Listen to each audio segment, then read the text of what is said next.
news program that delves into the heart of Mormonism, your weekly window into the unique intersection of news, history, and culture that resonates with the tapestry of Mormonism. So whether you're tuning in from the heart of Utah or joining us from around the world, your favorite news program starts now, where news meets insight and the stories of our faith unfold. Welcome, everybody, to the latest episode of the Mormon Newscast. I'll do something that RFM always does. It is November 18th, 2024. We're getting close to the end of the year, you guys. How are you both doing? Radio Free Mormon and Rebecca Biblioteca, my esteemed co-host. I'm doing great. I was panicking right before we went live because I didn't know who was going to be in charge because we hadn't talked about it. I knew it wasn't Rebecca. She was last week. But as between you and me, I had no idea. So I thought I would just stay silent for a couple of seconds and see if you started talking, and you did. So thank you. She told you right before we went live. I did. Right before we did. So was that when I was cutting up about her mascara? Listen, I know everyone's critiquing you know what? I'm doing the best I can. I go to work, I run here, I sit down, I turn on my lights, and I talk. Do you know that it's almost our anniversary of starting the newscast? 1 year later, we're almost there. A couple weeks. Yeah. We're going to have to do something. I don't know what, but something. People have a podcast. Something. The annual celebration of the Mormon Newscast anniversary. Again, joined by Radio Free Mormon and Rebecca Biblioteca. Yeah. Thank you. I'm sorry, Bill. I've got to correct the record. Rebecca, I do listen to you. I listen to you very carefully. I just didn't hear you say that because I was making fun of your physical appearance at the time. Oh my God. Here we go again. Bill, I think we better just cut to the news. It's going to get ugly. She looks better than the two of us put together, my friends. So, all right. We have a handful of stories for you guys tonight. The first one, and actually will be the LDS tithing lawsuit update. We will follow that up with the Elder Bednar takes a stand against standing. And then we'll talk about Mormons and Nazis. And then I'll make a little mention of the Heretic movie and how it's doing in the theaters and another little side story. And then we'll end the night with Rebecca talking about the new book. Remind me the SLMW, the Secret Lives of Mormon Wives. It's a book rebutting the series. Look at that. Oh, is the book called Good Mormon? Yeah, pretty much. Okay. There we go. So RFM, if you will take us into the first story here. I should be happy to. Thank you very much. This is from the Salt Lake Tribune, Tony Simmerod, November 16th, 2024. The problem is the deception. This is their headline, not the dough. The problem is the deception, not the dough. Plaintiffs argue in tithing lawsuit against the LDS Church. Yes, this lawsuit is lumbering toward a final decision on the church's motion to dismiss, and this is just one of those way stations along the path, where now, after the church has filed its original motion in September, the motion to dismiss, and it has been set for oral argument in December, now the plaintiffs have filed their response to the church's motion to dismiss, and that's what's happening here. All right. Now, I may be duplicative of some of the things I just said. Here's a quick recap, right? One, several different class actions filed across the U.S. have been consolidated in federal court in Salt Lake City. Technically, they're not class actions yet because they haven't been certified, but hopefully you know what I mean. Number two, the LDS Church filed in September a motion to dismiss the lawsuit claiming First Amendment freedom of religion protections. Number three, the plaintiffs have now filed their response briefing to the church's motion to dismiss. And for oral argument on the motion is scheduled for December. So that was a quick recap I put together. Sometimes it's hard for me to keep track of all the ins and outs of these lawsuits. From the story, plaintiffs suing the Church of Jesus Christ of Latter-day Saints in a would-be class action lawsuit over tithing say they are not challenging how the faith spends and manages its money. Now, in context, you have to understand they are responding to the argument that the church is making against them in their original motion. So they're responding to allegations that the church is claiming about the plaintiffs when they say they are not challenging how the faith spends and manages its money. Instead, in their latest arguments filed this week in Utah's U.S. District Court, lawyers for the 9 current or disaffected members of the church allege their dispute with the worldwide faith centers on a straightforward and secular deception that need not be viewed through a religious lens. Now, this next thing I have in highlights, and I'll explain why later.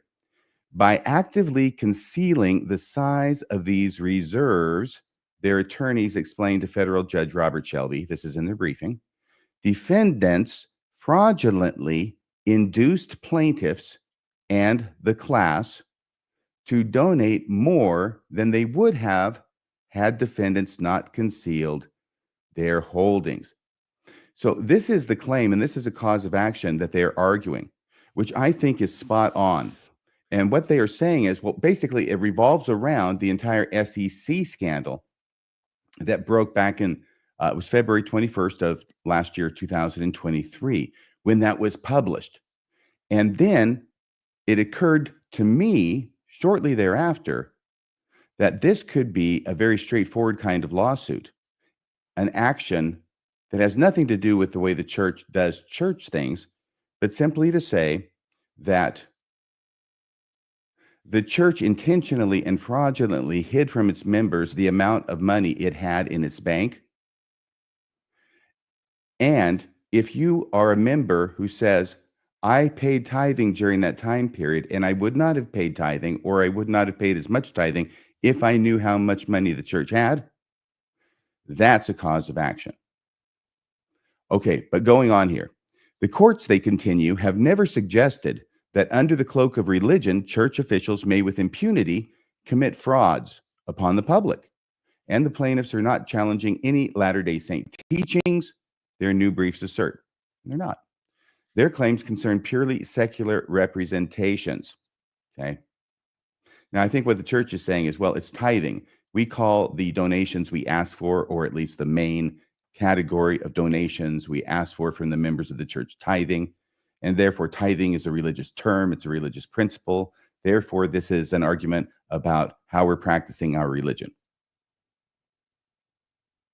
I don't think that argument's going to go very far, because couldn't any matter or any manner of absolutely horrible fraud going on of gigantic proportions, wouldn't that be sheltered and protected by the First Amendment under that line of argument as well? So that's what I mean. I think that's what the church is trying to argue, and this is what is being argued back. Let's see. Let's see if we, next line, next page. Oh, there's a picture of Roger Clark. They cite comments attributed to Roger Clark, president of Ensign Peak, stating that the reason for the cover-up of the billions of LDS funds was so they never wanted to be in the position where people felt like, they shouldn't make a contribution. That's what he was quoted, I believe, was in the Wall Street Journal as saying. So there's the two elements, right? You have a person who is the head of the management, president of the management of EPA. This was the guy who was in charge of the entire shebang.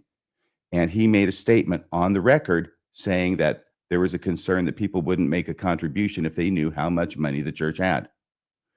By invoking faith as a defense, the church's legal motions opposing the case amount to a mischaracterization, the plaintiffs say, setting up a paper tiger so they can knock it down. Okay, that's like a straw man argument they're talking about. The plaintiffs instead argue they are challenging the deceit with which defendants drove their solicitation of donations, not their prerogative to spend funds or manage their affairs. And here's a picture from Was Mormon. That's Roger Clark as well in better days. And this is the quote that we're talking about. Church leaders were concerned that public knowledge of the fund's wealth might discourage tithing. Paying tithing is more of a sense of commitment than it is the church needing the money. So they never wanted to be in a position where people felt like they shouldn't make a contribution. This is the point right before which the church's attorney wishes he had told Roger Clark to exercise his right to remain silent. Nothing in the complaint remotely challenges tithing or any other religious tenet or practice. Their lawyers argue they have to keep it outside the First Amendment, and I think they're squarely outside the First Amendment.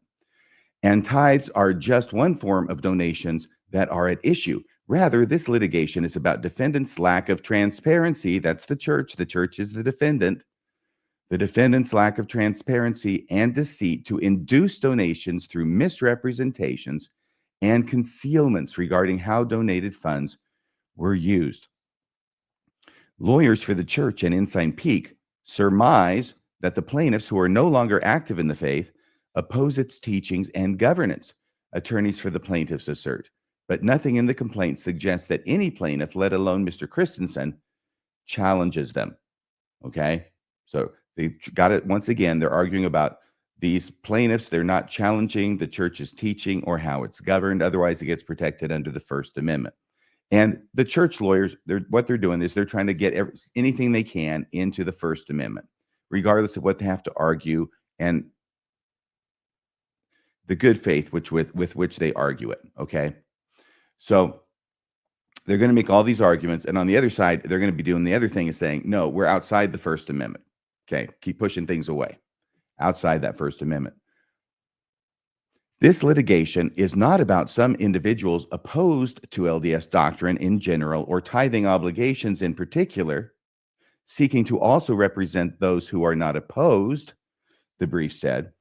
Rather, these consolidated actions are plain and simple about lack of accountability and outright deceit, namely how defendants deceptively solicited various donations, tithes being just one kind.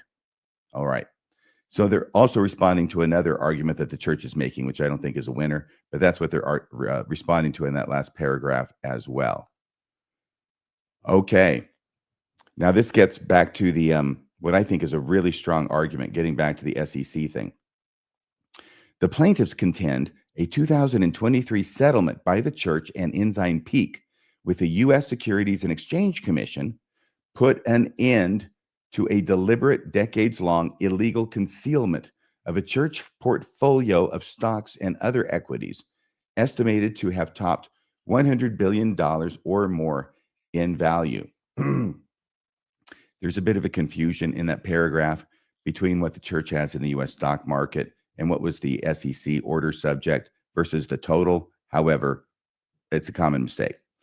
The SEC settlement levied $5 million in penalties against the church and Ensign Peak for failing to properly disclose past stock holdings and going to great lengths to deliberately obscure the church's investment portfolio over decades.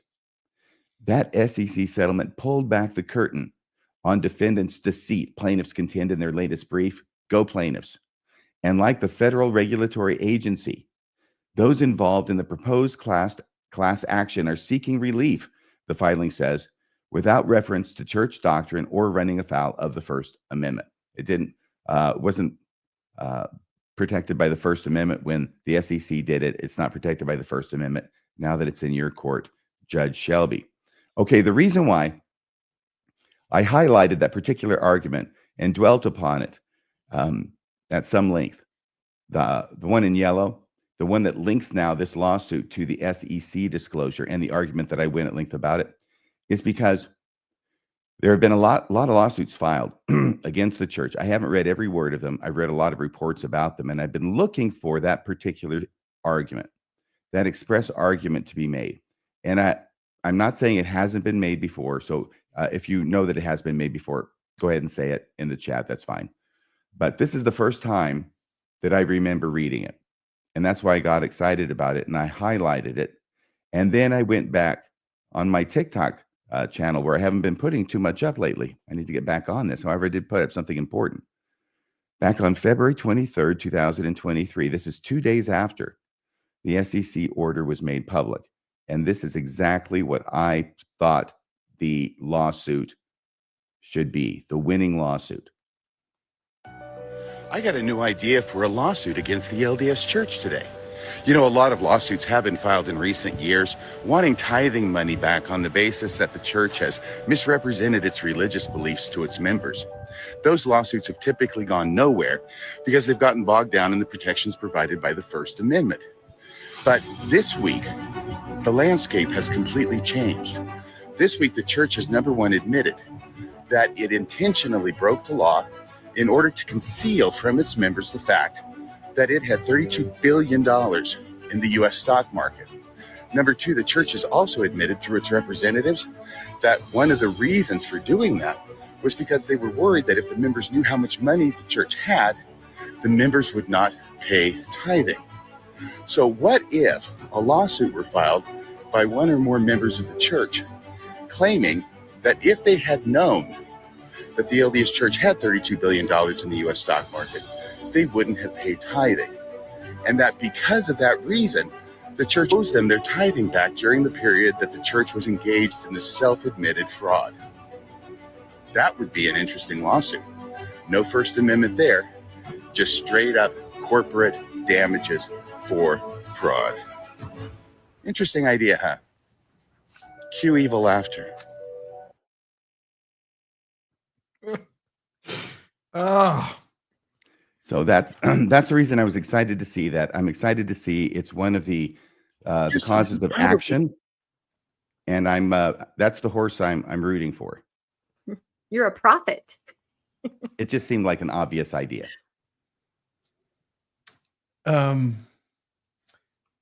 it seems to me that the church is making lots of making arguments that are going to be easy to sort of throw out, like, sorry, that doesn't work. Sorry, that doesn't work.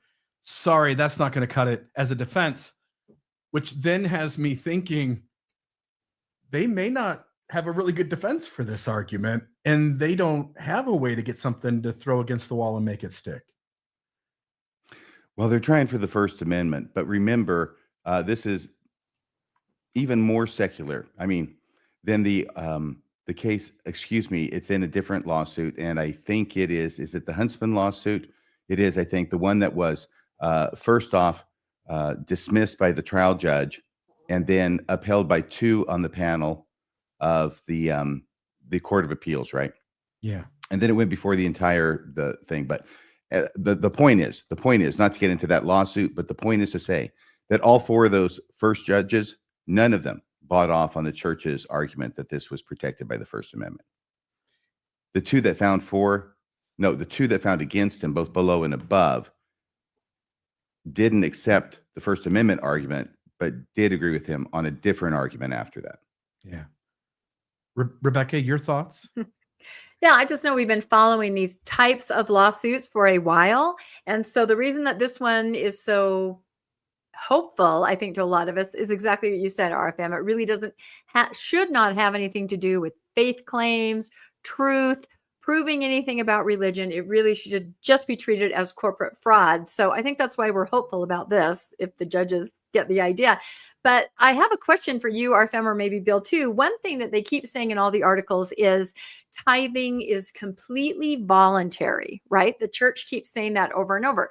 Well, those of us that are members, you know, it's almost like an MLM. To get to the top tier, you have to pay. To get to heaven with your family, you have to pay. How in court do you explain that? How do you show them that it is voluntary on the surface, but it's not really voluntary? I would expect through the testimony of an expert witness who would just describe what I just said. You know, if you don't pay, Yes. you don't go to the temple, you can't. Okay. Because I feel like there's a disconnect there for people that are not LDS. It's kind of like the residents that we deal with when we talk about temple building.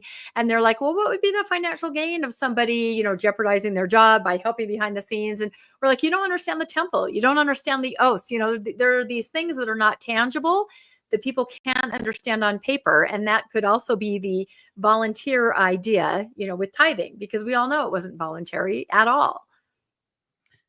Roger Clark, I believe the evidence indicates strongly that Roger Clark knowingly and intentionally violated his professional ethics in creating or approving or going along with these 13 shell companies. Okay. And all the filings and everything else. We know that he had his own private investment company during the exact same time period where they filed all the 13 Fs correctly and according to the law. I do not believe there's any way that a person such as Roger Clark, and he is simply being an example here, there's many others. I do not believe he would have compromised those ethics if the choice were his. And if he did not believe this was mandated by somebody who is a prophet of God.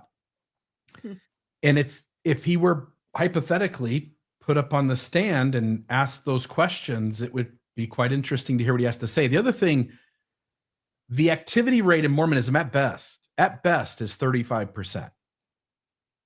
65% of people that the church likes to claim are Mormon aren't members. They're not active. And imagine if they got something in the mail that said they could get their tithing back. If they had known this, they wouldn't have paid it in the first place.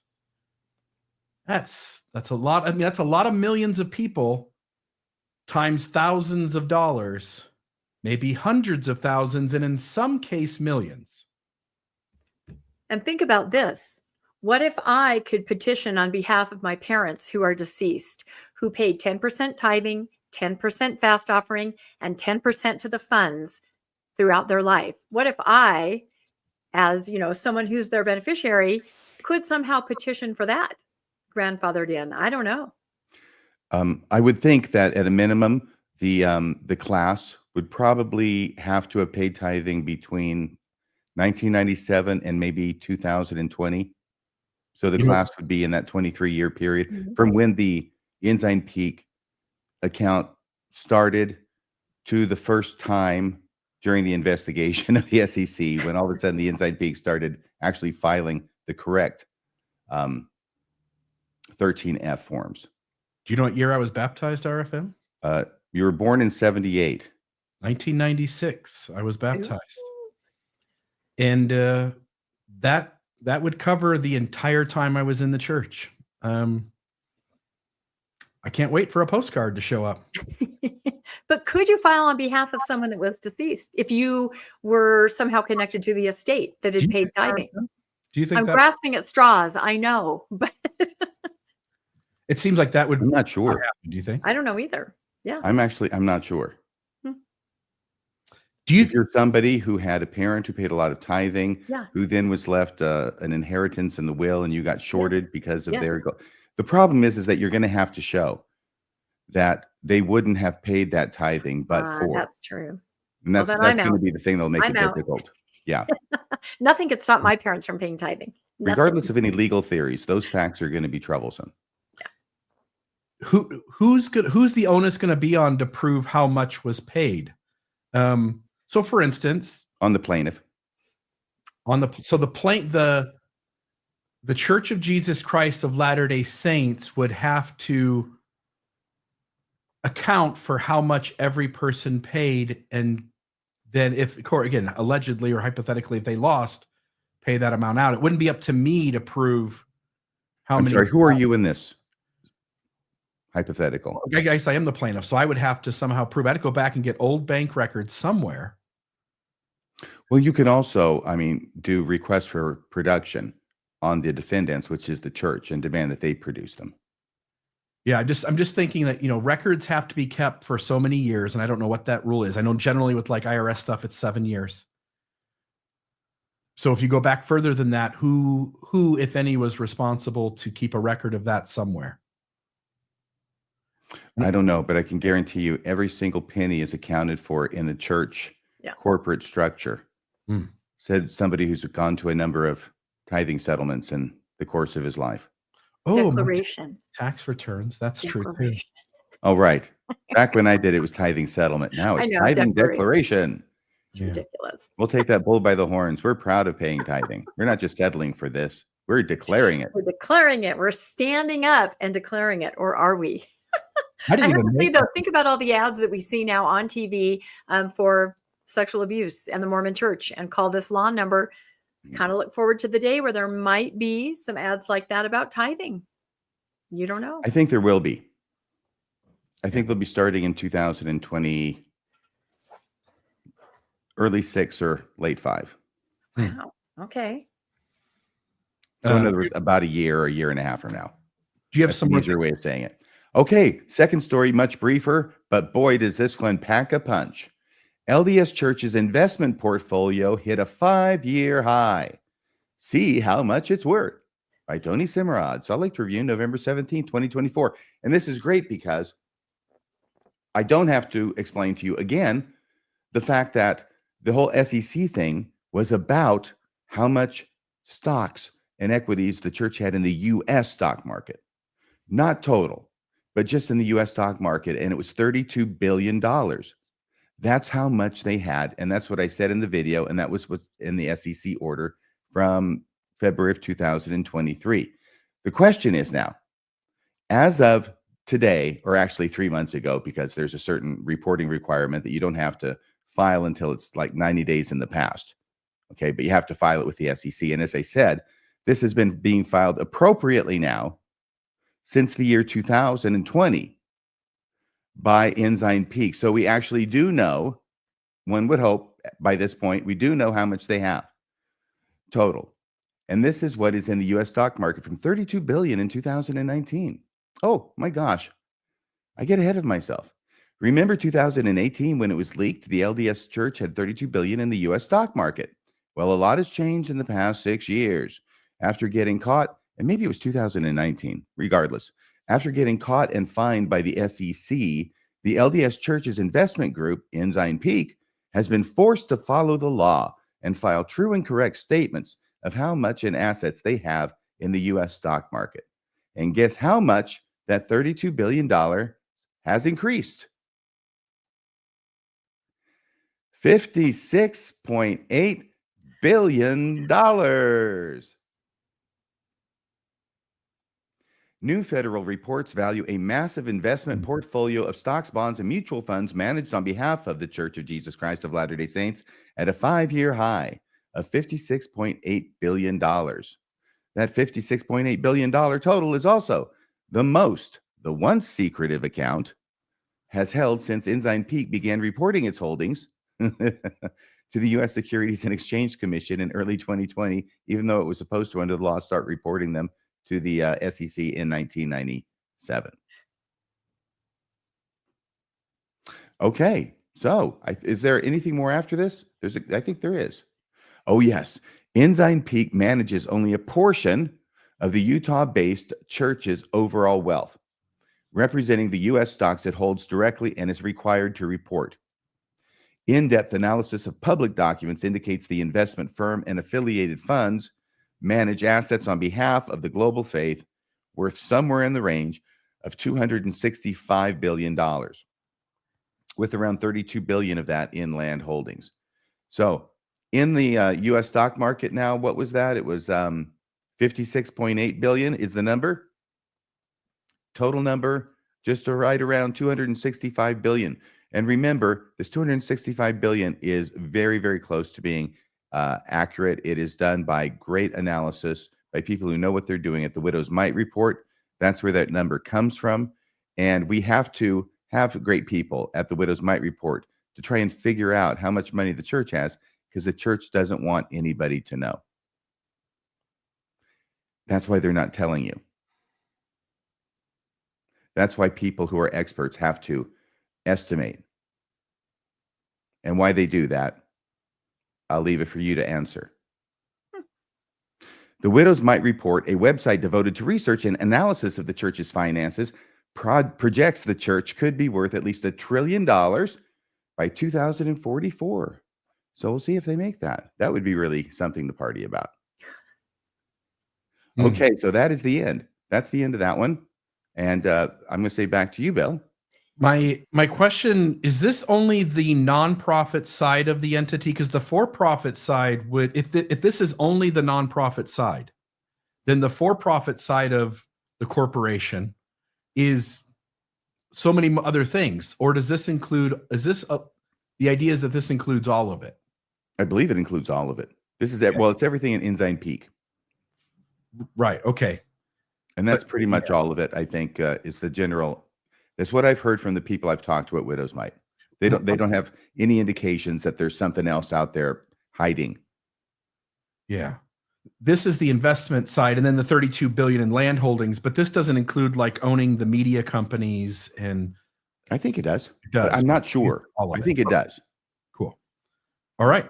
I just want to know if there's any other nonprofit out there that's as large and as not transparent as the corporation of the church. I can't imagine. Well, when you're that big, it's hard for light to get through. Yeah, I get. I see what you did there. No, and this makes me think of the giving machines, which I will be covering next week because those are about to hit the scene. They're already ramping up. But again, the charities that they utilize there in the giving machine have to be completely transparent. They have to open all their books. They have to make sure that everything's in order if the church is going to work with them. It does not go the other way. And when I hear and see those numbers, I think, I wish the church would match those dang donations in the giving machine, because they do not. And we'll talk about that next week. But that kind of money, especially this time of year, when you see so many people and organizations being so generous, and sometimes you don't even see it. It's behind the scenes, unlike the giving machines, right? People do things, corporations do things without anyone knowing. I was reading about a church that paid off medical debt the other day. Can you imagine if the church did something like that for people? Which they could so easily, so much more easily than many other organizations, but they don't. So I don't know. The church is so tight, it squeaks when it walks. There you have it. Yeah.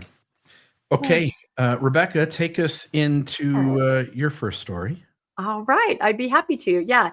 Typically, when we're getting ready for the newscast, I usually go through all the, periodicals, the papers, KSL, and I didn't really see anything that super stood out to me until I went over to Post-Mormon social media. And I came across some posts that got, I would say, well over 500 comments. When something gets that much notice, it definitely has to be talked about. So the first thing that I found was a post, and this is off of Post-Mormon social media, where it says, the title is, "At the Bednar Devotional at BYU Today." So this happened over the weekend, multi-stake at the Marriott Center. This is what happened. So it says, anyway, he, Bednar, stopped the hymn halfway through to tell people not to stand while the hymn was going, and compared the choice of standing while the presiding officer, I guess he said, when the presiding officer stands, you stand. If he does not, you don't stand, was standing, comparing it to infant baptisms. It started with the purest of motives, blah, blah, blah. Anyways, I just felt like saying, screw Bednar, literally one of the worst apostles. Anyway, they say not to record this meeting. And to my knowledge, it's not being saved anywhere because it's just a multi-stake thing. So I figured I'd post about it. Also, then he waited for a while and sat down at the end to test people's patience after the prayer. So that's the first post I saw. And I'm like, what? I was trying to kind of piece it together. That was it was sort of clear, but I didn't quite understand what was happening. And people started commenting right away. So then pretty quickly afterwards, another post appeared, right? And this is another person that had attended this multi-stake fireside. And this person said, Bednar told everyone to sit down, as the headline. So this person says, I went to a devotional at BYU and Elder Bednar spoke. Things were pretty weird from the start, and some things were said that rubbed me the wrong way, but I won't get into that. The closing hymn was Hope of Israel, and he went on a rant about how students should sing and how it should be powerful, right? This is before they start singing. He tells everybody, let's put some gusto into the song, right? Well, this caused some students to stand, about a fourth of them, and he stopped the music after the first verse of Hope of Israel. Then he went on telling students standing was not appropriate and that they should sit down in a very harsh way as well. The song continued and everybody stayed sitting. It was quite awkward for those who stood for the first verses. Any thoughts? Okay. So there were a lot of thoughts on this. There were a lot of people said, I've seen him do this before, or I've seen Elder Ballard do this before, or I've seen Elder Stevenson. They were just going through, this seems to be a thing, right? And we've seen some videos about this when Elder Bednar's wife tried to stand up once on the stand and looked around and he hadn't stood and she sat back down. Elder Stevenson, there's a video by Jonathan Streeter where he walks into a meeting in Africa and no one stands up and his handlers kind of like, stand up, don't you know who's here? So it's definitely a thing, and it definitely struck a chord with everybody out there posting and commenting on this. Now, in my mind, I thought, well, I wonder if we could ever find out what was in the minds of some of the kids that stood up. And I say kids, I know they're probably in their 20s, but to me, they're a kid. And then, as if by magic, all of a sudden appeared this post. And so it's from somebody who is friends with the person who started the standing. And the person who started the standing was there, received the chastisement, but was able to turn it into a faith-promoting story, right? It's a real talent to do this. Something happened, it's unpleasant, but you're able to turn it around so that it can be a teaching tool to others. So what I'm about to read is a post from the person who started the standing. That's really hard to say at the devotional. So with the title of this person's post, and I couldn't see any comments on it because, again, it was reposted by a friend of this person. So I don't know what the comments were. It says, being corrected doesn't equate to being in trouble. Okay, so right away, he's trying to say it didn't really happen the way you think it happened. Description. Yesterday, there was a multi-stake devotional here in Provo with Elder David A. Bednar. I learned and was reminded of a lot of great eternal truths. So it was a good fireside, according to this person. At the conclusion, he said we'd be having 2 benediction prayers. One would be in the form of a closing song, and the other in the form of a spoken prayer. He told us to sing as if we were praying to our Heavenly Father. So that's a little more detail on what the other poster had said about sing, with some gusto. The song we sung was Hope of Israel, hymn number 259, in case you're wondering. On my mission, the mission president always had us missionaries stand up when we sang that song. Okay, so he's used to singing this from a standing position. I hadn't really done that since, but seeing the occasion and what Elder Bednar had just told us, I felt I should stand. It was kind of embarrassing at first, but eventually others joined in. And according to the other poster, about a fourth of them joined in. Now, here's the funny part, says the person who started the standing. After the first verse, Elder Bednar stopped the hymn and gave us some correction. He said, if the presiding authority stood up, and by that I assume he's talking about his own self, right? If the presiding authority stood up, then the congregation should stand up. I like to call this kind of a game of Bednar says, right? Bednar says stand up. Bednar says sit down. Stand up. Bednar didn't say, right? I don't know if you play that with your kids. I did all the time. Not Bednar. Simon says, okay. If he was sitting down, everybody should be sitting down. He told them how certain incorrect religious practices first started out innocent and with good intention, but later on became out of hand, traditional, and distracting from the original purpose. And this is where he was talking about infant baptism as an example of a practice that started out innocently and then caused a real problem, especially to the folks in the Book of Mormon, right? That was a hot button issue in the Americas around 300 AD. Yep, it was huge. Also 1830. Yeah, I was just going to say infant baptism is my hot button when it comes to the Book of Mormon. Don't even get me started on that. So. I know, but I sit here and I have to agree with him because he's sitting there saying, look, these what we're doing may appear pharisaical and it may appear overly legalistic, but dang it, if you guys start standing before I stand, then pretty soon you'll be sitting before I sit. And then you'll be standing when I'm sitting. I'll be sitting when you're standing. Mass hysteria.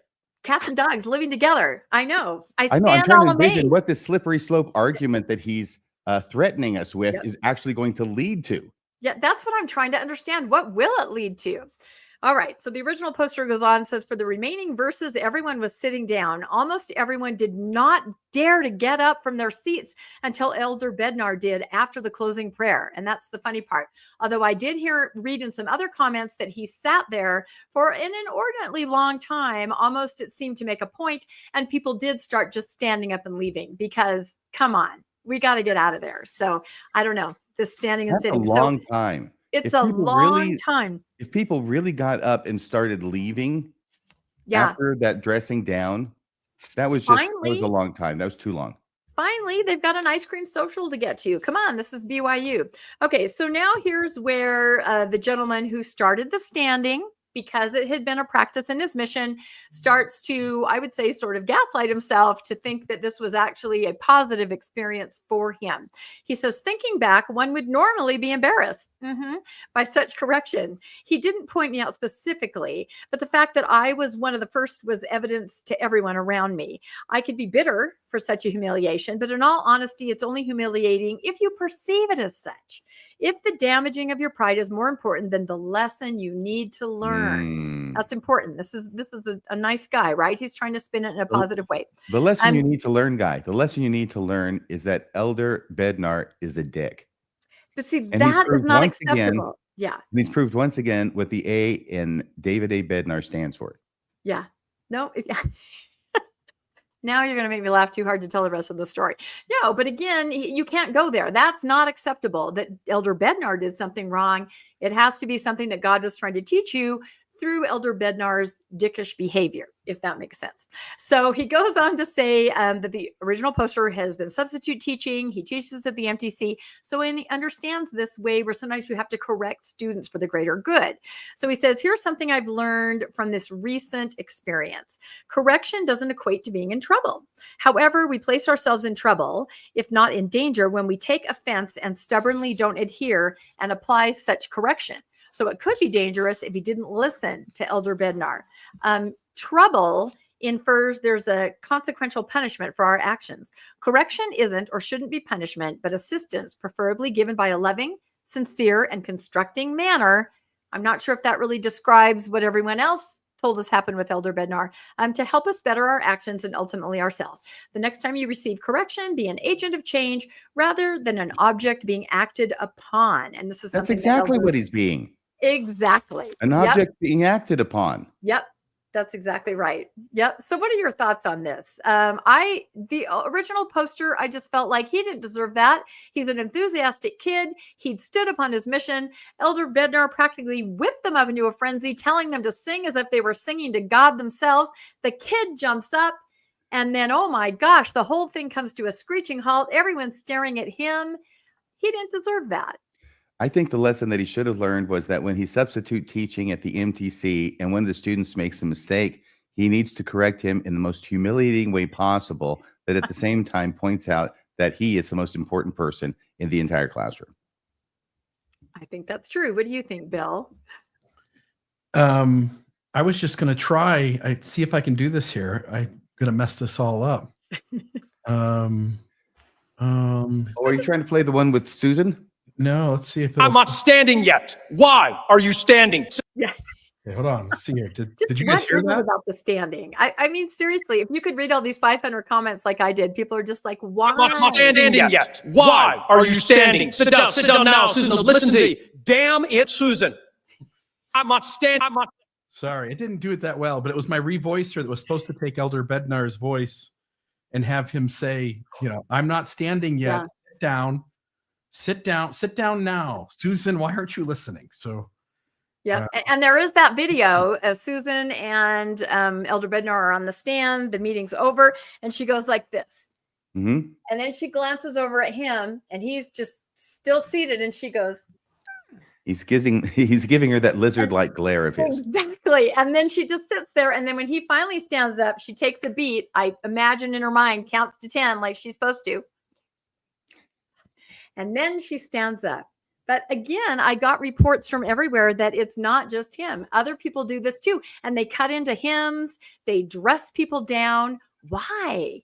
What is this? Because they're Pharisees. Because these are the people that Jesus came to overthrow, to challenge, to call out. Yeah. Well, and if we go back to the slides, I have a little thing on that because I agree with you there. So I started thinking about what is the end game, that people start standing. Is that the problem? And like you said, total chaos erupts. Well, we're trying to create a new church. You realize they're trying to become more Christian, right? Standing has a huge role in Christianity, especially how it's practiced today. So first I thought about the tabernacle choir that stands during conference, and there are an awful lot of presiding officials there that are seated while the choir is singing. Just this weekend, they had a festival, a music festival in the tabernacle. I don't know, or the conference center. I don't know if any presiding authorities were there, but they had children standing. They had all kinds of people standing. I'm going to point out a choir that I sang in for a number of years, the Deborah Bonner Unity Gospel Choir. This is an LDS choir. This is a gospel choir, and their meetings, the Genesis group, they stand, they have call and response. They sing and they clap and they stand, and that is how they worship. And when the choir goes out and performs, they stand, everybody in the audience stands. I'm telling you, this is a common form of religious worship through music People stand. This is what they do. And I also think, as I mentioned before, becoming more Christian, there was that youth festival that was broadcast all over the world that I talked about a couple months ago. Right. And all the kids were standing. Everybody stood and they waved their phones and they praised the General Young Women's President, the General Young Men's President. I guess they would be considered, or at least he would be considered, a presiding official. He was like, I feel the joy. I feel such joy. This is the way the church is moving. They're going to have to get used to music worship while you're on your feet. So that was one of my observations. And then I thought it will save in pews and metal chairs. That's right. That's exactly it. Well, it is funny because the LDS are very, being in that choir for so long, and we'd say, everybody get on your feet. And it took a lot to get people on their feet. Like from primary age, this is the pose, right? You're like this. How many primary choristers said, I'm not starting unless you're all reverent, arms folded, head down. That is the pose that even when I visit an LDS building, I find myself getting back in that pose to walk down the hall. Mm-hmm. Really annoying. But my co-host Landon on Mormonish pointed this out, and kind of what you said, RFM, that what is this idea that the apostle is this figure that everyone must stand for? When you turn to the scriptures, Luke 9:46-49, for example, it says an argument started among the disciples as to which of them would be the greatest. Oh, I just can't even imagine an argument among the disciples of who would be the greatest. Jesus, knowing their thoughts, took a little child and had him stand beside him. Then he said to them, whosoever welcomed this little child in my name, welcome me, and whosoever welcomed me welcomes the one who sent me. For it is the one who is least among you who is the greatest. So I feel like apostles should set that example, and they should portray the least among us. No purse, no script, the most kindly, the most loving, never chastising or humiliating in that way. So anyway, do I have one more slide? Yep, there they are. So I think that's a really nice sentiment that you present there, Rebecca. And, it doesn't seem like it should be so hard, but exactly it is. It's got these guys locked up in unbreakable chains while they're violating, even specific stories, not just general teachings in the New Testament. They're actually violating stories like that one. And they can't break free. They're invisible to them. They can't even see them. Yeah. Finally, I was going to say, I'm not really into the conspiracy theories, but I've got to tell you that if it ever turns out that the reptilians, you've heard of the reptilians, if it turns out that it's true that there is that secret race of reptilians going around, I'm going to think back on Elder Bednar and say, damn, I should have seen that coming. Oh, goodness gracious. All right. Well, the next story is the Deseret News article. So what happened here, Deseret News published just a few days ago. And when this first came out, it was a story by Josh Coates and Stephen Smoot. And just, I think in the last 24 hours or so, Stephen Smoot's name has been removed from it. But this article, newly published Nazi archives reveal the regime's disdain for the Church of Jesus Christ. And the article goes on to explain in lots of different ways that the church came up against the Nazis in Germany, trying to maintain a church, a religious system. Meanwhile, the Gestapo and the Nazi regime were very apprehensive. They had a lot of paranoia around every religious group that was in the country. And so the Deseret News article tries to paint Mormons as being as upsetting the Nazis and the Nazis not really liking them. And there's some things in the story that are very factual, and I think it's a complex narrative. I don't think it's one way or the other. But there's some data points that run up against Stephen Smoot and Josh Coates. So there's Josh Coates, there's Stephen Smoot. The bottom of the article still notes both of them. So why Smoot had his name, or why they took his name off of the top part showing he was one of the authors of it, I don't know. I think it might have something to do with the inadvertent discovery of the photo of Steve Smoot wearing the tight leather lederhosen. Okay. Yeah, right. So true story. Yeah. The church walked a line in, when it was trying to keep its religion thriving in Germany. So it cut out pages from manuals. It It glued pages together sometimes. It didn't have the members singing certain hymns. For instance, Israel, Israel, God is calling. Any hymn that mentioned Israel or Zion, those were to not be sung. They were cut out of the manuals. If everything was cut out, but now you had the last two pages on the outside, so they had usable hymns or usable manual pages, then they would glue those two pages together to get rid of those last two. I think we had mentioned either before the show or maybe before starting it, but LDS missionaries helped train the German Olympic 1936 basketball team. Right? Is that 36, I think? And so, the church had made a concerted effort to try to appease the Nazi regime and look friendly to them. And what Stephen Smoot and Josh Coates are trying to paint is that that's not the case. The church was rebellious. The Nazis had all this disdain for the Mormons. And the reality is that lots of churches had limitations on them, and some were heavily penalized. Jehovah's Witnesses come to mind. RFM, you mentioned that before the show that we were talking about that. And I just want to note here a couple of things from the article. This is sort of one-off. This has nothing to do with the main topic of the article, but I did think it was interesting. One thing that Josh Coates and Stephen Smoot said, in 1936, Apostle John A. Widstow articulated the church's stance on authoritarian regimes at the time, writing that communism, fascism, Nazism may be judged by this principle, whatever endangers to the least degree man's right to act for himself is not of God and must be resisted by Latter-day Saints. Widstow's condemnation of totalitarianism resonated with many saints who believed that Nazism at its core violated the religious principle of free agency. And I thought that was strange, since we've been speaking about Elder Bednar. Elder Bednar says there's no such thing as free agency. Before you know it, he's not only going to be talking about people not standing when he's standing, he's going to insist on them referring to him as Der Bednar. Yeah. Listen to that. He directly says it. We've done things on the moral agency and free agency, but this is about as direct as he can be. Did he use the word free agency? Okay. First, let's get clear about agency. There's no such thing as free agency. There's moral agency. There's agency, but in the scriptures, you cannot find the term free agency. Now, if you go back 50 years, you can find. All right. Elder Bednar. So Bednar says there is no such thing as free agency. It's not in the scriptures, but when he calls it moral agency and then he calls it representative agency isn't in the scriptures either. Like, these guys have no problem using words that aren't used in the scriptures. It's actually Bednarian agency. Yeah. Evangelical doesn't mean what we say it does. So anyway, there's these things that happen in Mormonism that are sort of strange. Free agency was such a main facet of the faith, and he's made it disappear.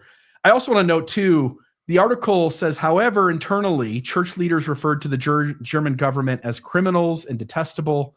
As America entered World War II and the communication with church headquarters in Utah was severed, church leaders in America spoke more forcefully. In 1943, future church president David O. McKay denounced Hitler as a murderous dictator, while German saints struggled to endure the war, isolated from the church in America. And this is J. Reuben Clark. And it should be noted that the leadership of the church wasn't just all in one direction. J. Reuben Clark was very well documented as an anti-Semite. And so even in the Wikipedia page of racism and anti-Semitism, Clark possessed the full endowment of racism characteristic of late 19th century America. Clark's nativist views were evident in his 1898 valedictory speech at the University of Utah, in which he declared, America must cease to be the cesspool into which shall drain the foul sewage of Europe. Clark eventually changed some of his racial and ethnic views, but maintained others to the end of his life. And D. Michael Quinn noted that there was one ethnic group, however, for whom Reuben expressed lifelong dislike and distrust, even after World War II, the Jewish people. According to Quinn, Clark kept several copies of the Protocols of the Elders of Zion in his personal library and shared it and other Semitic publications with colleagues and acquaintances. He expressed all anti-Semitic attitudes in code words publicly and in specifics privately, and used his church position to obstruct what he perceived as Jewish influence. After Nazi Germany's annexation of Austria, Clark denied desperate pleas by Austrian Mormon converts from Judaism who sought the church's help in immigrating to safety. Clark's anti-Semitism seems to have derived, at least in part, from his ardent anti-communism. Quinn notes that although not all American anti-communists were anti-Semitic, the more intense tended to be. Rubin's own fusion of anti-communism and anti-Semitism was representative of this tendency. So it's just a note that LDS leaders weren't all in one sort of perspective. And so it's a complex story, and what Coates and Stephen Smoot want to do is they want to avoid the messy parts of the story that say a different perspective than the one they're trying to tell. And then the last one I just want to mention primarily, the three I primarily want to mention, then I'll share something else here too. But the LDS Church, Germany, so first off, anybody who didn't think they were Jewish wanted to prove that they weren't Jewish. So they were interested in genealogy. And then the Nazis were interested in genealogy because they wanted to figure out who the Jews were.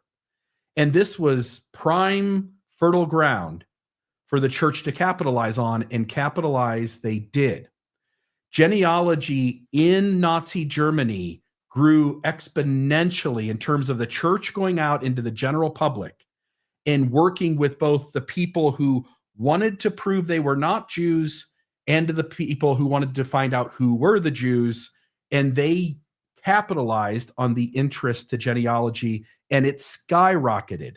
LDS Church takes advantage of Nazi effort to discern who is a Jew and who is an Aryan. Mormon interest and focus on genealogy skyrocketed and appealed to Nazi notions of racial purity, and thus granted the church access to previously restricted records in other churches, in other systems that had records, and government records to let them aid, however indirectly, the Nazi cause. And all of us could have seen this coming. In the effort, even if you want to make the argument, no, we were trying to help some people prove they were not Jews, you inevitably would have proven that some people were Jews, and you would have cost some people their lives. And the church, on some level, didn't care. It simply wanted to promote its religion, to the point where, and I want to share a couple other things, but I want to just point out here, Jana Reese, after reading this book, this is what she says. She says, it's not right to say I enjoyed this book.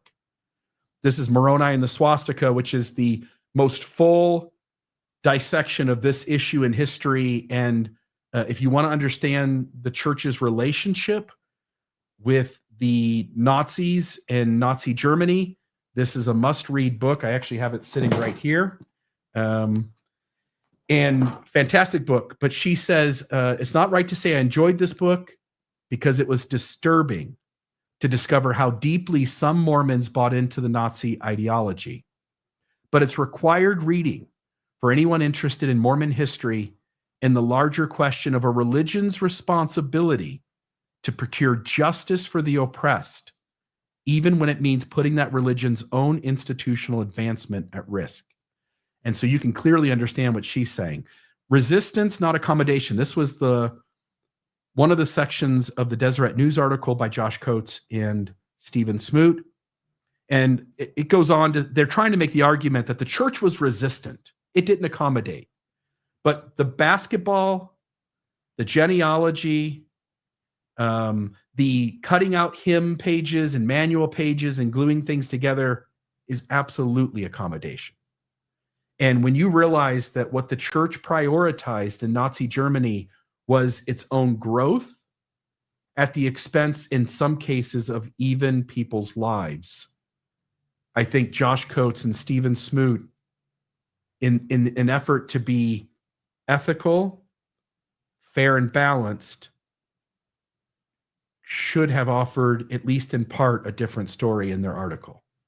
And that's what I'll say about that. And we'll just finish saying that in my research, both reading the book and looking online in lots of different places. I've put a bunch of this together. There's way more things than what I shared tonight.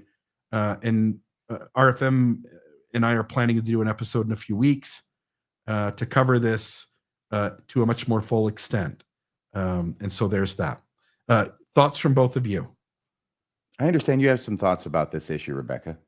I do have some thoughts about this issue. I can't even talk. Did you show the picture with Joseph F. Smith? I was kind of looking down for a second. I don't know if you did, but there is that picture where he's, as the prophet meeting with not Hitler himself, but some of the other leaders. And that's a pretty telling picture right there. I think that shocks some people when they see that. I don't know if you can find it, but over the summer, I saw kind of a resurgence of interest in Mormons and that era in Germany. There was the movie put out by Angel Studios called Escape from Germany. I went to see that because I was planning on podcasting on the topic.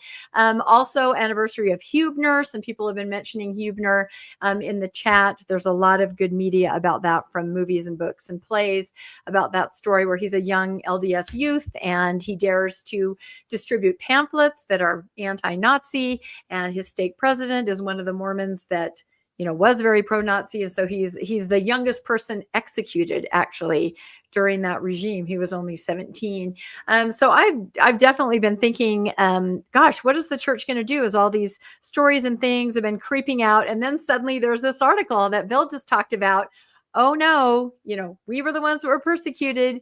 We did it because we had to survive. They had terrible disdain from us. So I think that the powers that be in the church are seeing this kind of resurgence of interest in a book like Moroni and the Swastika and more media. There's the picture right there. Are you talking about this one?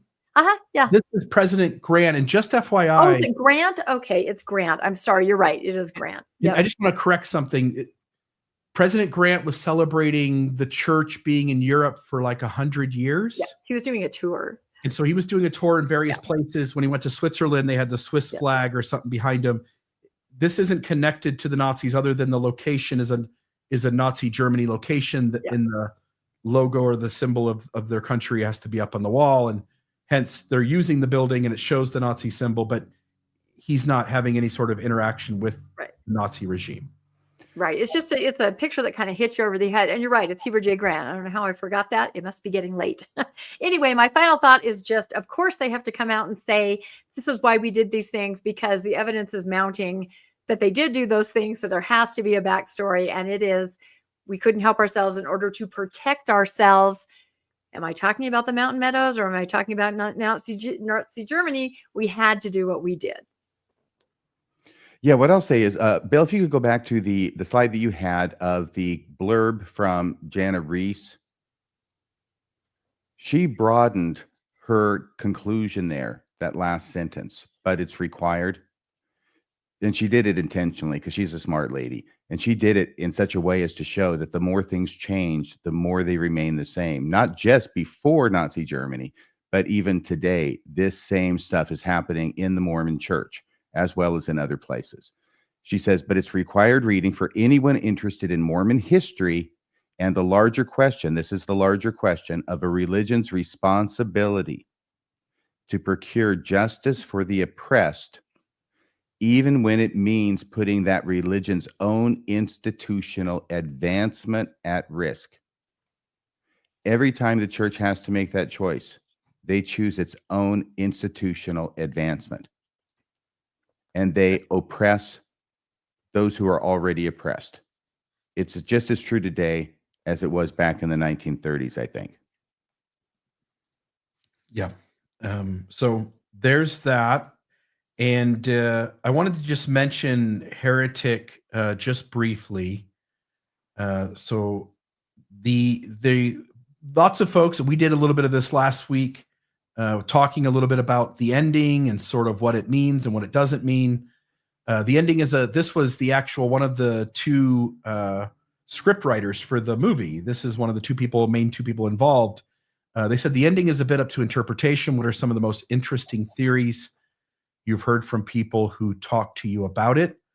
And Scott, I've forgotten his last name, but one of the gentlemen who wrote the script for the movie said, I mean, we've heard all of them from people taking it at face value, or that maybe this is all really was a simulation, or that maybe the characters aren't really physically there at the end of the film. That's what's great about it, is those are all layered there to be intentional and totally valid. It's something that I think mimics the heart of the film. So they created the ending with the hope in mind that people would come to different conclusions about what it meant. That's quite interesting. And then I just wanted to give folks an update on sort of how well it's doing. Scott Beck. So directed by Scott Beck and Brian Woods of Haunt and 65 fame, Heretic pulled in another 5.1 million in its second weekend, while it placed fourth on the charts, well behind the weekend's winner, Red One, which I've heard things about. It hardly matters, as these things are all relative. The religious horror flick dropped 52% in its second weekend, which is pretty darn good. All things considered, it carries a C+ cinema score, which means word of mouth isn't as strong as it was with general audiences when compared to A Quiet Place, day one, for example. Even so, good critical buzz and praise for Hugh Grant's performance kept this one strong. The film has now earned $25.4 million worldwide and is now a little change in the couch cushions away from passing The Farewell to become one of A24's top 20 earners of all time. Horror has been particularly consistent for the studio in recent years, with Hereditary and Talk to Me, which is getting a sequel. Among A24's top earners ever, Heretic isn't likely to finish anywhere near the 80 or 90 million mark globally like those films did. But at this rate, somewhere in the 50 million ballpark doesn't seem unreasonable, provided a healthy international rollout. So it sounds like the movie is doing quite well, yes. And should be noted. The sequel to Talk to Me, I understand, will be called Look Who's Talking to Me, too. That was a scary movie. A24 is an awesome studio. They put out some good stuff. Look Who's Talking? You found that scary? I did. Didn't you? Not Selling baby Look food. Who's Talking, but Talk to Me. That was like John Travolta. That was his big comeback movie. No. The movie where you take the statue hand, and, yeah, terrifying. No, I don't think I've seen that movie. Yeah, I don't think you have either. So, well, I myself went to Heretic again. I was just kind of driving past a theater, and I'm like, kind of like I podcasted about on the newscast last time, where I said I was so upset at the beginning, feeling so protective over these girls. I missed or didn't focus on a lot of the other symbolism. So I said, okay, I'm past that now. I know what happens. And I kind of went in by myself. There you go. That movie terrified me. Thank you, RFM. That's right. I can't sleep at night thinking of that dang baby in the sunglasses. It's probably the kid talking in the Bruce Willis voice. Every show, every sitcom that ever added a talking baby jumped the shark instantly.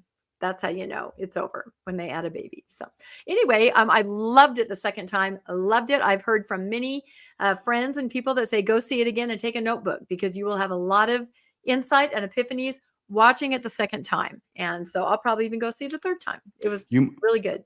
By the way, I came up with the perfect 4 words to undermine the complete theory of this movie.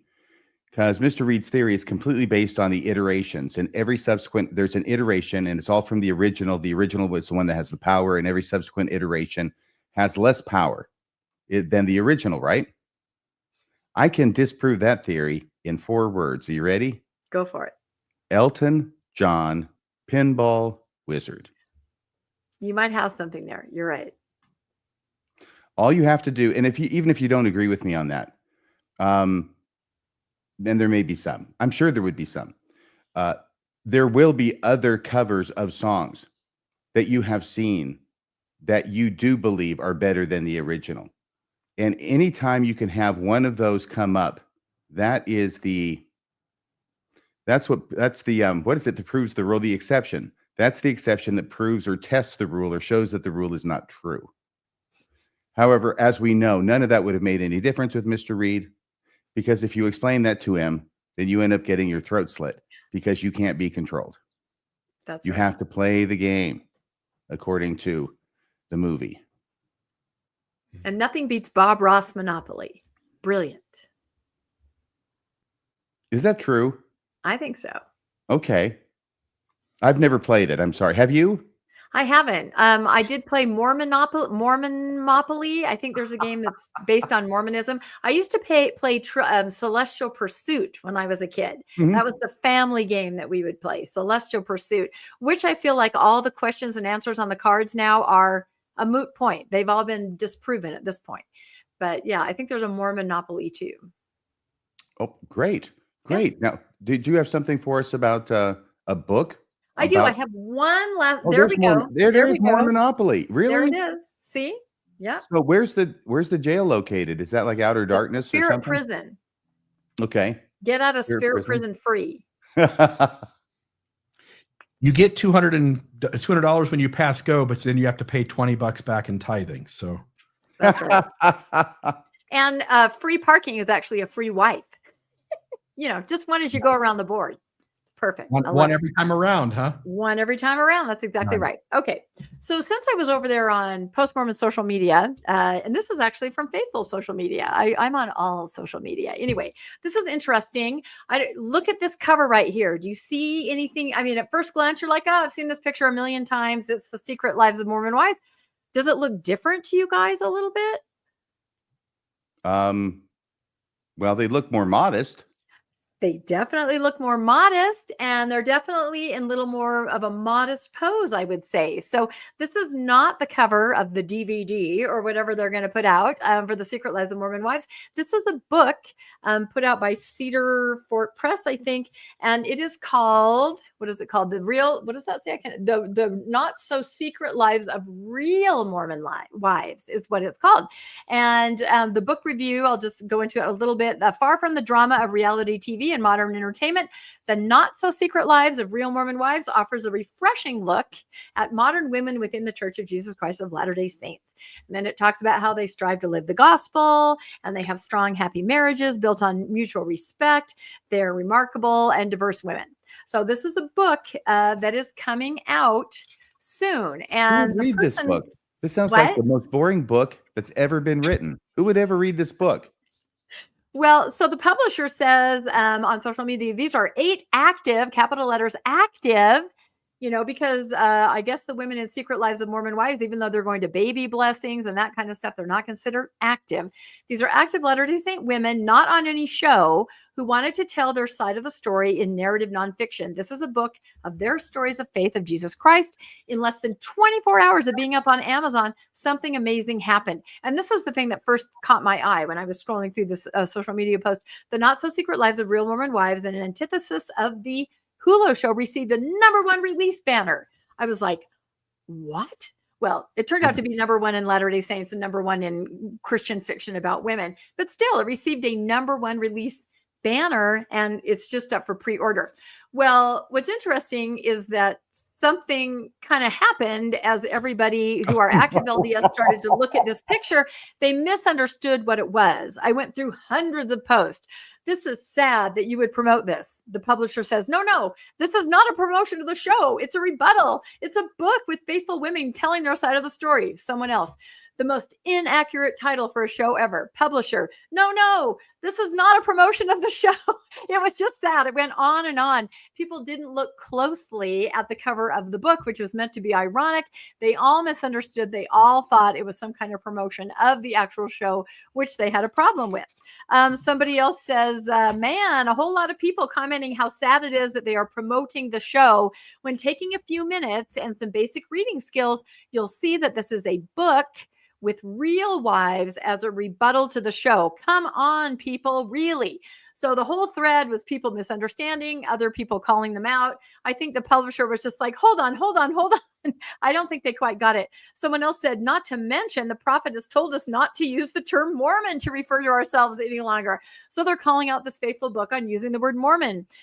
Somebody else said, since there's so much confusion, maybe they should change the name to get more sales, right? So there's definitely a lot of buzz about it, but also a whole lot of confusion. Not only that, not only confusion over the title and the pictures, other people just took exception at the whole concept of the book itself once they understood what it was. Somebody wrote, the book cover comes across more like a show promotion than a book, creating confusion about its purpose. The imagery and design suggest perfection, reinforcing the stereotype of the perfect Mormon wife, rather than reflecting the depth or authenticity of the story. It lacks a clear subtitle or explanation to convey its real message about how living by Mormon principles shape the author's lives. A more intentional approach with meaningful visuals, a clarifying subtitle, and a thoughtful caption would be better to align the cover with the book's purpose and resonate more effectively with the audience. So they're trying to say, you really kind of missed the mark here on this one. Somebody else says, honestly, the cover of this book is everything Rebecca? Yes. What you just read is not on the screen. Oh, and I just really? wondered, did you intend that? There it is. It's right there. Okay, so it was on the one before? Yeah, Okay, I'm sorry. good. I probably Okay. flipped it too fast because I'm like reading my notes. That was there. And then still people go on and they say, honestly, the cover of this book is everything I hated about women in the church. The ones they wanted to market in the B-roll at conference, in church magazines, etc. They all had their hair perfect. They all look happy. They were all thin.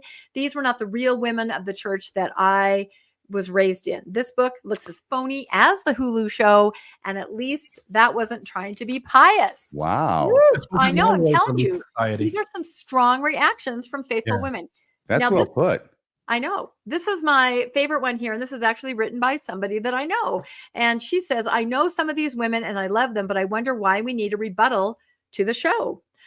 We might not agree with some aspects of the show, but the women in the show are speaking to their experiences in the church, just like this book is doing. All our journey in the church is going to look different, and we should love and accept people where they are at. The tone I'm getting from this book, which I don't think is the intention, but it's coming off as if these women in the book is the real Mormon wife and better. Sometimes I think no response is better than a response. The way we live our lives is enough. Let the principles of the church speak for themselves. The church is universal, and between this book and the show, it doesn't portray or represent all women in the church. These women in this book are phenomenal and don't need to rebuttal others' experiences in the church. Boom and mic drop. So I just thought it was really interesting that somebody tried to, and here's why in glancing at it at first, you're like, oh, wait. But if you look on the right, that's the promo for the show. You can see a little bit shorter skirts. Actually, the women on the left, I think probably the cover was made before the new garment change. They could wear something and show some shoulder now with the new garments. But even the poses you can see are portraying a more modest look. So I don't know. To me, it just struck me the reactions of even the faithful saying, I don't know about this book. You know, who are we to say what's an authentic Mormon experience and what isn't? There's so many different ways to Mormon and so many different ways to be a Mormon woman. Anyway, what do you think, RFM? I can't say it either, but putting my very judgmental hat on, I think, this is me being Judgy McJudgerson, I think that the odds of the women on the right, okay, The Secret Lives of Mormon Wives, the show on Hulu, being honest about their experience in the church is going to be a lot higher than the people over here on the left who are not really going to be telling us so much about their experience in the church as they are going to be telling us that their experience in the church is exactly the way they're told by the male leaders of the church their experience in the church should be. Great point. That is a great point. Bill, what do you think? Seems like a sort of a strange trick. It feels like, at least in part, you'd be wanting to try to sell your book to believing Mormons who would like to have the record sort of set straight, right? And yet by sort of capturing the same look in the cover, you would almost be turning off any believing Mormon from reading it. So now you're depending on non-Mormons who are interested in the show to go read the book. And the only way they're going to do that is if they sort of get tricked into thinking this is the same people telling a behind-the-scenes story. And since that's not what it is, I feel like a lot of people are going to be deceived by the time they get to the end of chapter 1. Yeah, even just the social media, nobody could understand what it was. I feel like they all pre-ordered it, but once they get it and go, wait a minute, this is not, like you said, one or the other. This is not what I thought. And I thought it was this. So yeah. Which means it will be a real Mormon experience. Yep, that's right. In fact, when I saw it, when I scrolled past, I first thought it really was the real show. And it was like, I don't know, video release or something, if they even have those anymore, it had risen to number 1. And then I read it. I'm like, wait a minute, that's not even them. So yeah, very easy to be deceived by. That's why it rose to number 1. Einstein. And if Cedar Fort Publishing has any money, this will be a real legal experience. Oh, that's an interesting point. Well, we wish them the best, whatever way. And again, I also am familiar with some of the women in the true stories, and they're awesome, just like the women in. Which ones do you know? Well, I'm not going to say. Just saying. The one wearing white? Yeah, exactly. The one in white with the smile. That's right. Anyway, all these women are awesome. So there you go. Well, awesome. Excellent. And that's the end of the stories we've got for tonight. So, Rebecca, start us off. What do you have coming up on the Mormonish podcast? Yeah, let me think. Tuesday night, 6 p.m. Mountain Time. That's always our embedded time slot. So, the story that you guys covered so well on the newscast RFM of the loaded gun being held to Nelson's head reminded everybody of the spiral of death airplane story that you guys also covered. We had somebody reach out to us on Mormonish who is like a safety inspector for aircrafts. And he's like, I've got some more information on this. So yeah, we are going to kind of pick up where you guys left off, and we're going to talk about that death spiral airplane story of President Nelson's again. It's going to be really interesting. And then on Friday, we're going to be talking about the giving machine. So that's us for the week. Excellent. That's great. That story should never be allowed to fade into oblivion. Yep, that's what we thought. And you guys covered it so well, and you broke it. You absolutely did. And now we have just a little bit more stuff that this aviation expert could get a hold of that, nobody else could. So again, why they continue to tell these stories when they've been so thoroughly trounced and debunked, I do not know. If only we could find that lady who was on the plane screaming. That would be interesting, huh? If she exists at all. Call us if you're out there. Yeah. RFM, what do we have going Wednesday night for Mormonism Alive? Oh, Wednesday night, I'll tell you, Wednesday night, Mormon Apologetics Against All Odds. Phil Collins will be singing the intro to that particular episode. What we're going to be talking about coincidences within the framework of Mormon apologetics and trying to prove the Book of Mormon and other Mormon-related scriptures and things true by showing that there are similar instances in extra-biblical ancient literature that was in no way available to Joseph Smith, right? So that is based upon the idea, because everybody always has to make a determination. Is this evidence or is this a coincidence that has no meaning, no evidentiary value?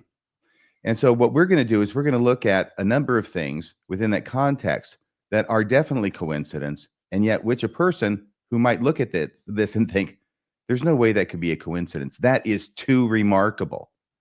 A constellation of correlations comes into being, right?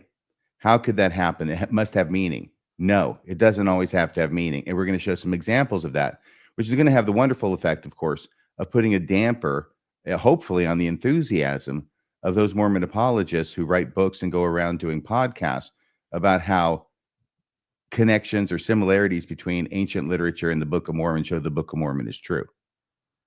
Yeah. Awesome. And then, folks, you can always tune in to Mormonism After Dark. So the show RFM just told you about, Mormonism Live, Wednesday at 6:20 p.m. Mountain Time. And then Mormonism After Dark is a little later in the evening. It's Fridays at 8 p.m. And it's not for the faint of heart. Yeah, it's not for the faint of heart. That's a good way to put it. It's a little bit more adult-oriented show. There's a little more, I think, letting loose, and I think the humor is great. I think the things we talk about are great, and it's driven by you, the viewer. You get to call in or show up in the studio, and you can take the conversation sort of wherever you want it to go, and we'll just roll with the punches. I think you broke the speed of F-bombs last Friday night, though, Bill. There was a few people who complained about that, and then there were a few people who said, don't stop, keep bringing them. So we'll have to see this Friday if there's more of the same or not. See, I said it just with admiration. Yeah, well, thank you. Be taken either way. I bid you adieu. I have to continue my walk of shame, which I think I should be doing tonight, Wednesday night, and Friday night, which I posted about upon my Facebook page this morning, which is that on the latest RFM deal that released on Saturday night, I had done calculations based on a pay stub and really, really bad math, and I had calculated President Eyring, now President Eyring's salary back in 1999 based on that pay stub is $192,000 a month and $192,000 a year, excuse me. It was bad. It wasn't that bad. Okay. But based on that pay stub in 1999, I'd calculated it at $192,000 when actually it should be much closer to $89,000 is more correct. And it's not just the math, it's all the things. What do you include? How do you include it? Is this recurring? All these things that I don't really know about, but other people do. And then I had also estimated that accounting for inflation, today it would be 360,000. The 192 would be, but it being 89,000 being the better calculation for 1999. Today it would probably be, I think it's 178,000 a year for GAs is what they're making. So it didn't really actually have anything to do with my argument, but I knew I was getting out on thin ice doing that in the first place. I got a lot of people reached out to me and said, hey, you got this wrong. So I want to take the opportunity to clarify that for the record, both on my Facebook page. And I know not everybody who listens to the podcast looks at my Facebook page, though I wish you would. It's a lot of fun. But just wanted to cover that here. And I'll do it again on Wednesday and again on Friday while the crowds assembled are throwing things and yelling shame. When you have free health insurance, free vehicle, free airfare, free college tuition for your kids, free everything else, $89,000 ain't too bad, is it? Well, it goes a long way. It goes a long way.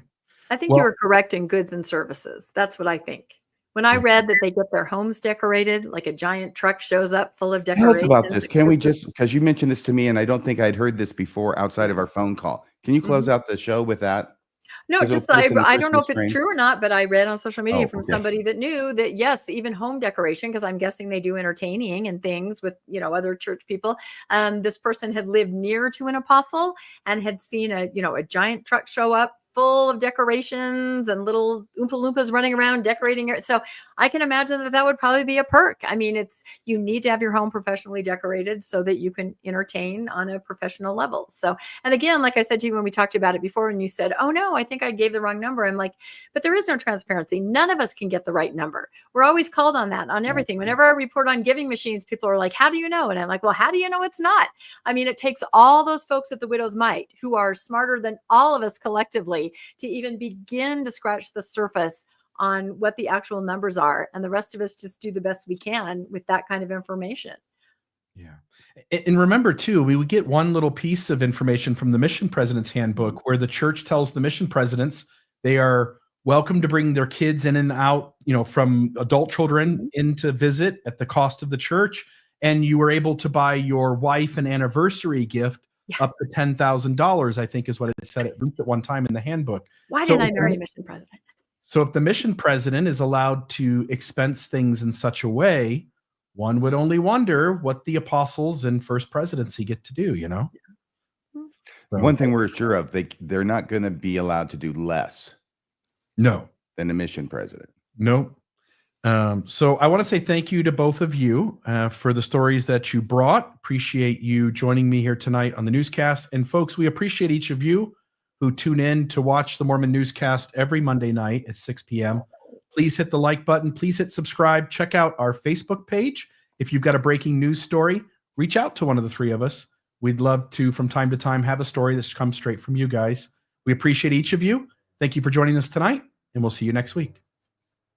Elder Bruce R. McConkie here. That's a wrap for this week's edition of the Mormon Newscast. We appreciate you tuning in and sharing this time with us. Keep the conversation going and stay informed on all things Mormonism. Until next week, wishing you peace and joy.